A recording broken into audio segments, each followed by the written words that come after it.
What are the implications for the internal organization of the churches of that kind of movement, of the ecclesiology, the relationship between the bishops, lay people? Well, the question here is, did the religious communities or churches somehow help restrain this violence? Do you think it would be fair to say that in an act of just resistance by the faithful, since we're talking about religion, clergy shouldn't really take a part in stuff like the throwing of the Molotov cocktails? In World War II, Metropolitan Andrej Sheptytsky wanted for there to be less chaos, because he was afraid that that chaos would unleash horrible human reactions and vengeance and all kinds of things. So he wanted to see some kind of resolution of these things. Today we look at this situation and we say, God, you can't just have chaos. There has to be some measure to things. There has to be some kind of order to things, because if left to their own devices, we're not romanticists who think that democracy is going to just happen. Left to their own devices, human beings can do terrible things. In 45, Slipyj tells the UPA, he officially issues letters to the UPA saying, lay down your arms. That's something. I mean, talking about confusion, ambiguity, kind of making it up as you're going along. But this is how nasty and muddied it really gets, because there's no doubt about that. We have the documents on that. Sheptytsky and the creation of the divizia is debated, but Slipyj's insistence that UPA lay down its arms is incontrovertible. The documents are all there, which I'm not saying I would have supported him.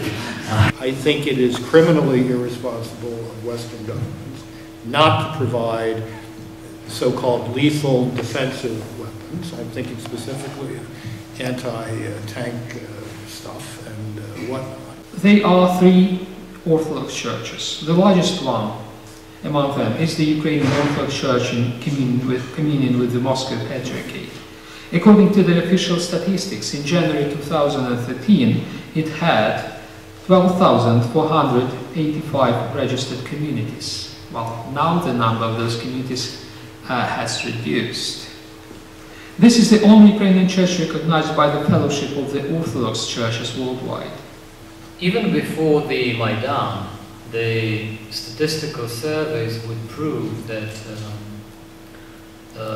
the church and generally religious organizations enjoy the trust from the society more than president, government, police, army, and the parliament all put together. And the big question mark is how we are to bridge this gap between what you say ecclesiology, the self-perception of the church, and civil society, society at large.